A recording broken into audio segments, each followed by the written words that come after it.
বনি ইসরাইলের এক জালেম ছিল নবীজি এই জালেমের ঘটনা একবার দুইবার না বারবার বর্ণনা করছে। আব্দুল্লাহ ইবনে উমর রাদিয়াল্লাহু তাআলা আনহু বলেন, এই জালেমের ঘটনা নবীজি একবার দুইবার নয় বারবার বর্ণনা করেছেন। এই জালেমের নাম ছিল কিফিল। বলে এই কিফিল এমন কোনো পাপ নাই কিফিল করে নাই, সব পাপ কিফিল করেছে। এই কিফিলের পাপগুলার মধ্যে একটা পাপ ছিল সুদের উপরে টাকা দেওয়া। সুদখোর আছে নাকি? আছে না? মানে মিয়া ব্যাংকে কি সুদ খায়? একটা অনেকে কয় না যে চোরের উপরে বাটপারি। ব্যাংকের সুদ আর স্বাভাবিক পাবলিকের সুদ তফাৎ আছে। পাবলিক হইল ওই যে সুদের উপরে সুদ। কি করবে? কামকাজ নাই, স্বামী বাইরে থাকে, বউরে কয় তুমি বইয়া থেকে কি করবা? ব্যাংকের থেকে 10 লাখ উঠাই দেই লোন, আর তুমি পাবলিকরে সুদে দাও। ব্যাংকরে দেয় 10% ও পাবলিকের থেকে নেয় 20%। মানে আপার গ্রেডের সুদ করে এগুলা আছে না নাই? মনে রাখবেন, এই সুদ যার আয়ের মধ্যে ঢুকে যাবে, হারাম যার আয়ের মধ্যে ঢুকে যাবে, তার হালাল আয়ের বরকত নষ্ট হয়ে যাবে। 1 মণ দুধ নষ্ট হওয়ার জন্য কয় মণ গরুর প্রস্রাব দরকার? 1 ফোঁটাই তো যথেষ্ট। ওই রকম হালালটা ওই রকম। আপনার যদি হারামের মধ্যে ঢুকে যায়, হালালের যেই বরকত এটা নষ্ট হয়ে যাবে। এজন্য খাবো কম দরকার হয়, পান্তাবাদ খাবো, মরিচ পেঁয়াজ দিয়ে খাবো প্রয়োজনে, তাও হারামের সাথে আমরা জড়াবো না করেন ইনশাআল্লাহ। আল্লাহ তৌফিক দান করেন। জালেম কিফিল মানুষকে সুদের উপরেও টাকা দিত। একদিন এক দরিদ্র মহিলা জালেম কিফিলের কাছে আসছে, বলে কিফিল আমার কিছু টাকা প্রয়োজন, বিপদে পড়ছি, টাকা দাও। আর যারা সুদ খায় আল্লাহ তাআলা তাদের হৃদয় কঠোর বানায় দেয়। মানুষ যদি তার সামনে বিপদে পড়া মইরাও যায় 10টা টাকা দিয়ে সহযোগিতা করবে না। কিফিলের কাছে মহিলা দরদ ভরা কণ্ঠে বলে, কিফিল আমারে কিছু টাকা কর্জ দাও, আমি তোমারে পরে দিয়ে দিব। কিফিল বলে আমি কর্জ দিব না, সুদের উপরে যদি পারো তাইলে নাও, আমি কাউরে সুদ ছাড়া টাকা দেই না। মহিলা বলে, কিফিল সুদের লাভ দেওয়ার মতো সামর্থ্য যদি আমার থাকতো তাইলে কি আমি তোমার কাছে এমনি টাকা চাইতাম নাকি?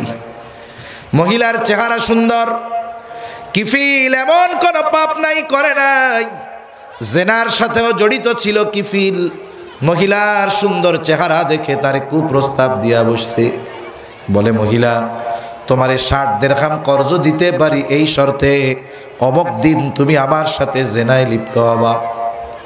জেনায় লিপ্ত হওয়ার শর্তে কিফিল ওই মহিলাকে 60 দিরহাম কর্জ দিল। কয় দিরহাম? 60 দিরহাম। নির্ধারিত দিনে জালেম কিফিল মহিলার বাড়িতে উপস্থিত। মহিলার সাথে জেনায় লিপ্ত হবে কিফিল। চেয়ার না, একটা চেয়ার এনে দেন হুজুর। মহিলার সাথে জেনায় লিপ্ত হবে কিফিল একেবারে জেনার নিকটবর্তী অবস্থায়। হাদিসের মধ্যে আসছে জালেম কিফিল মহিলার উপরে চেপে বসছে। মহিলার চেহারাটা আর একদিকে ঘোরানো।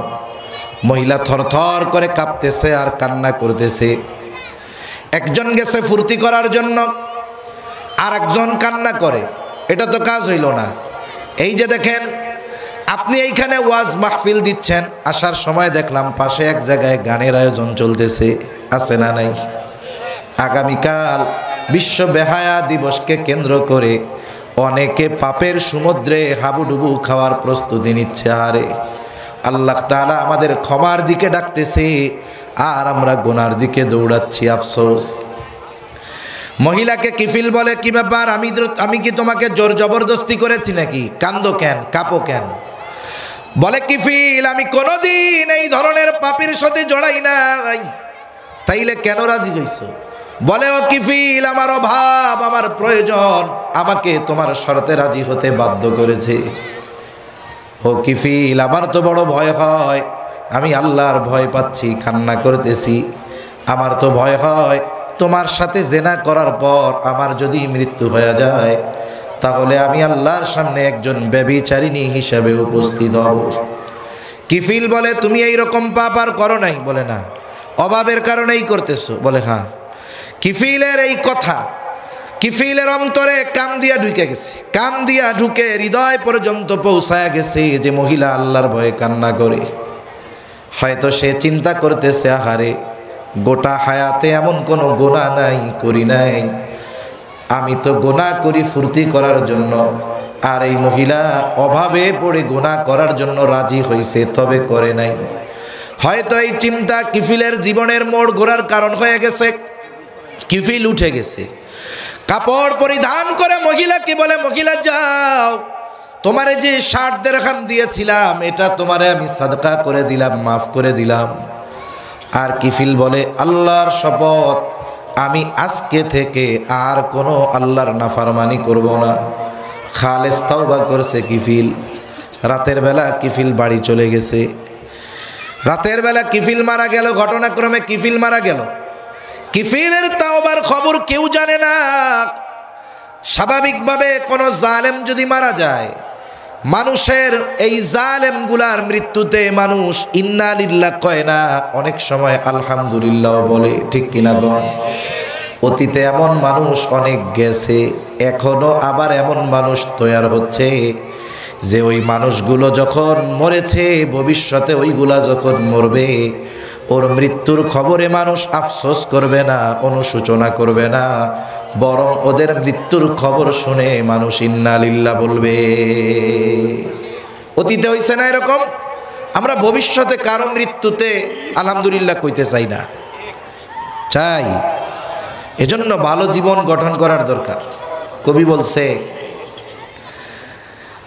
তুমি যেদিন এসেছিলে ভবে কেঁদেছিলে তুমি, হেসেছিল সবে, এমন জীবন তুমি করিও গঠন, মরণে হাসিবে তুমি, কাঁদিবে ভুবন। কিফিলের তাওবার খবর তো কেউ জানে না, সবাই জানে মরছে তো জালেম, মিছিল শুরু করছে। জালেমের মৃত্যুতে সবাই আনন্দ করতেছে, জালেম মরছে, জালেম মরছে। কিন্তু ওই রাতের তাওবা আল্লাহ তাআলা কবুল করে নিয়েছে। কিফিলের অতীতের গুনাহগুলো আল্লাহ মাফ করে দিয়েছে। এখন কিফিলের তাওবা আল্লাহ কবুল করেছে। হাদিসের মধ্যে আসছে, কুদরতিভাবে আল্লাহ তাআলা দরজার মধ্যে লেখা দিছে, ইন্নাল্লাহ কদ গফারা লিল কিফল। আল্লাহ তাআলা কিফিল রে মাফ করে দিয়েছে, কারণ কিফিল তওবা করার কারণে কিফিলের অতীতের সব গুনাহ আল্লাহ তাআলা ক্ষমা করে দিয়েছে। এমন জালেমরে যদি আল্লাহ মাফ করতে পারে, তাহলে শেষ নবীর উম্মত গুনাহ যদি পাহাড় সম হয়, আল্লাহ তাআলা মাফ করবে কি করবে না? এজন্য আমরা অতীতের গুনার ব্যাপারে লজ্জিত হব, ওই গুনাহ ত্যাগ করব, ভবিষ্যতে গুনাহ না করার ব্যাপারে দৃঢ় প্রতিজ্ঞাবদ্ধ হব। আর যদি গুনাহটা বান্দার হকের সাথে সম্পৃক্ত থাকে, তাহলে যার হক নষ্ট করেছি তার হক আদায় করে দিব। আমরা গুনাহ করি স্বাভাবিক, শয়তানের মিশনই তো আমাদের দিয়ে গুনাহ করানো। শয়তানের মিশন কি? আমাদের দিয়ে গুনাহ করানোর মাধ্যমে, পাপ করানোর মাধ্যমে জাহান্নামের বাসিন্দা বানানো, তার দলের লোক বানানো। যখন আল্লাহ তাআলা মানব জাতিকে বানাইছে, আদম আলাইহিস সালামকে সেজদা করতে বলছে সবাইকে, সবাই তো সেজদা করছে, ইবলিস করে নাই। ইবলিস করে নাই। আল্লাহ জিজ্ঞাসা করে, ক্বালা মা মানাআকা আন তাসজুদা লিমা আমারতুক, কোন জিনিসে আমার আদেশ মান্য করতে তোমাকে বাধা প্রদান করলো? আদেশ করলাম সেজদা কর, করলি না কেন? শয়তান বলে, আনা খায়রুম মিন খলাকতানি মিন নার ওয়া খলাকতাহু মিন তিন। বলে, আল্লাহ সেজদা করি নাই কারণ আমি তার চাইতে ভালো।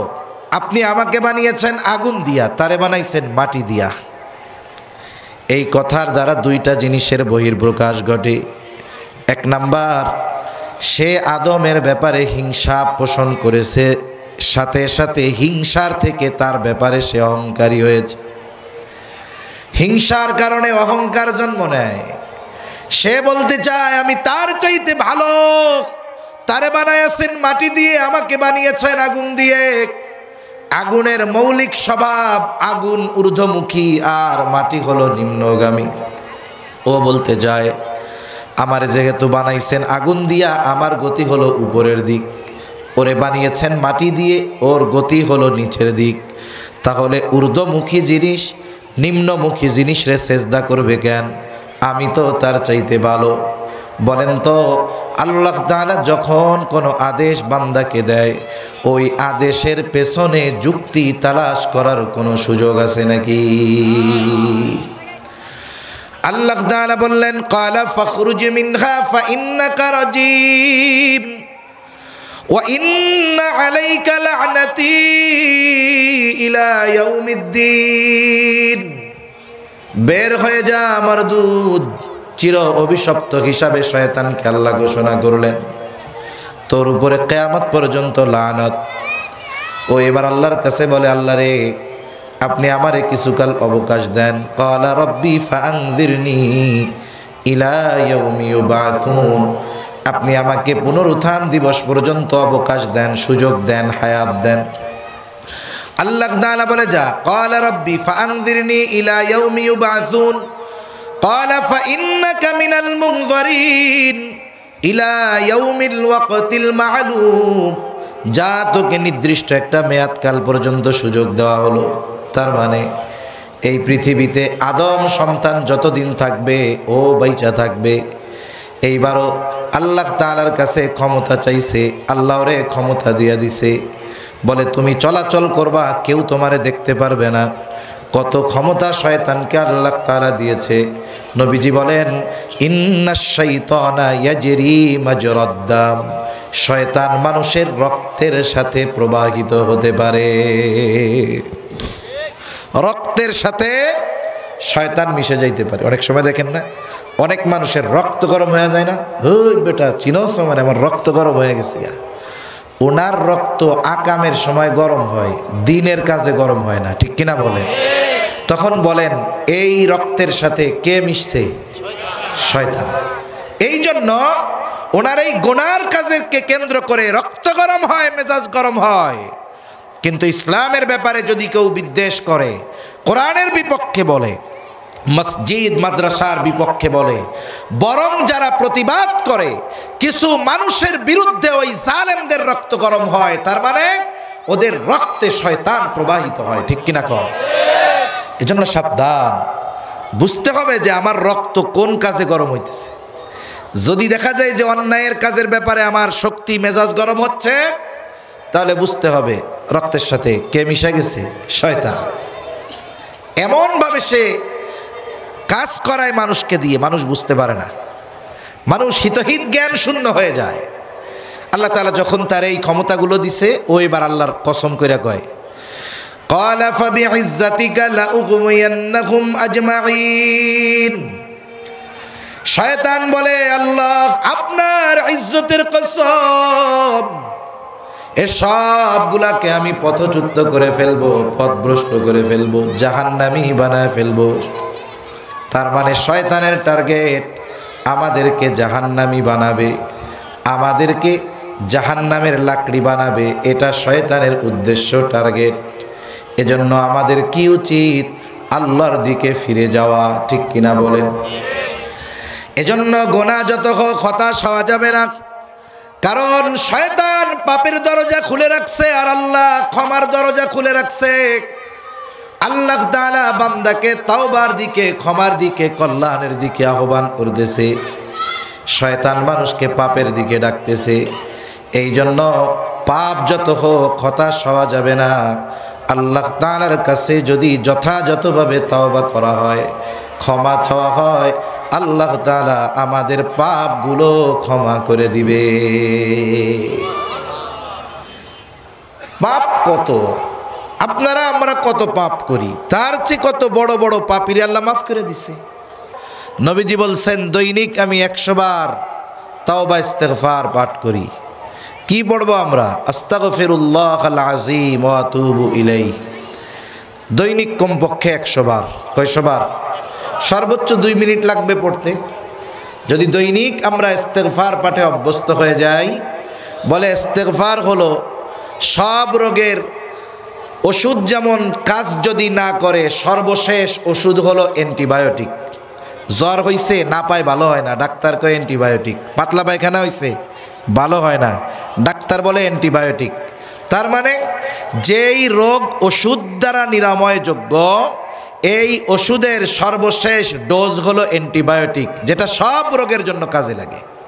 ইস্তেগফার হলো এমন এক আমল যেটা বান্দা ইস্তেগফারের মাধ্যমে সব প্রয়োজন মেটাতে পারে।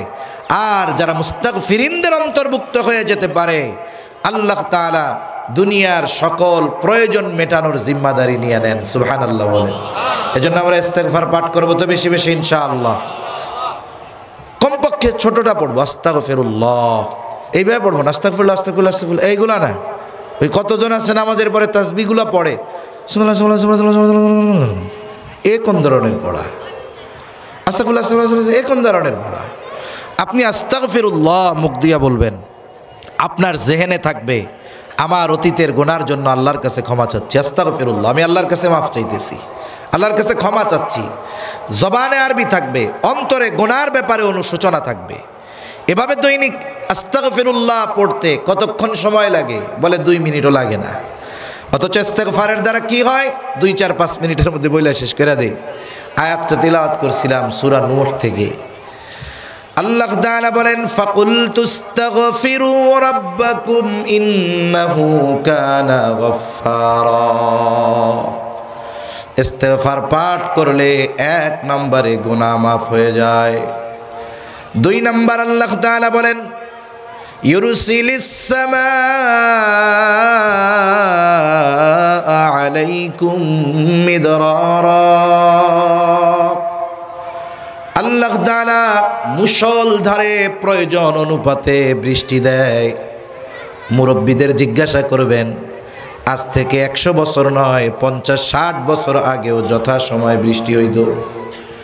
ফসল লাগানোর সিজন যখন শুরু, জমিন ফেটে চৌচির হয়ে গেছে, বৃষ্টির প্রয়োজন, কারেন্ট ছিল না, সেলো মেশিন ছিল না, দেখা যাইতো ওই সময় আল্লাহ বৃষ্টি দিছে, জমিনটা নরম হয়ে গেছে, ফসল উৎপাদনের উপযুক্ত হয়ে গেছে।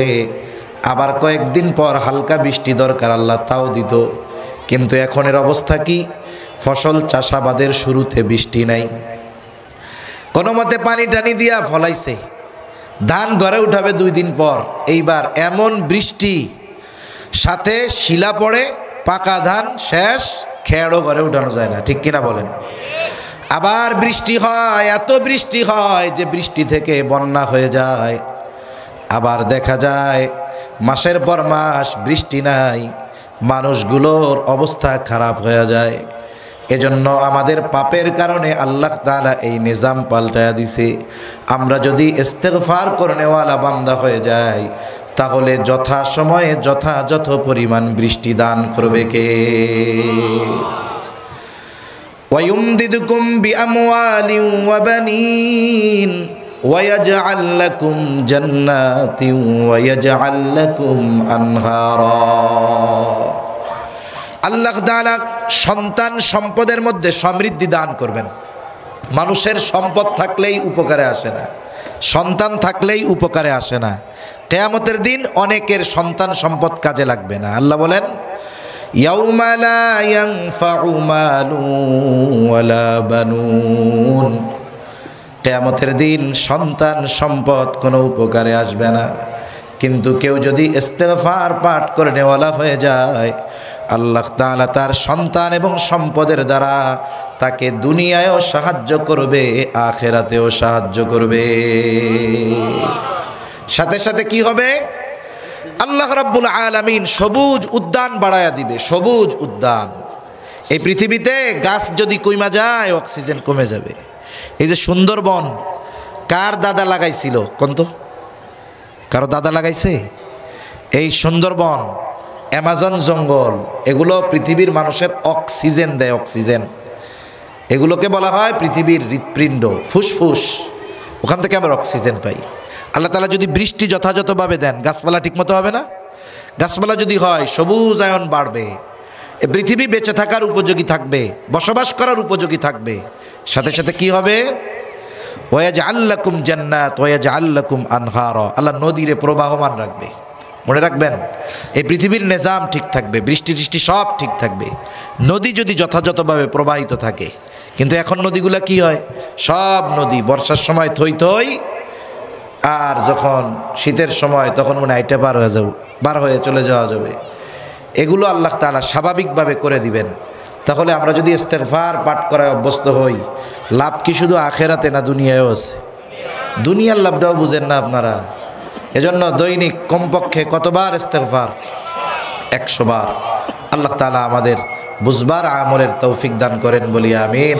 ওয়া আখিরু দাওয়ানা আনিল হামদুলিল্লাহি রাব্বিল আলামিন।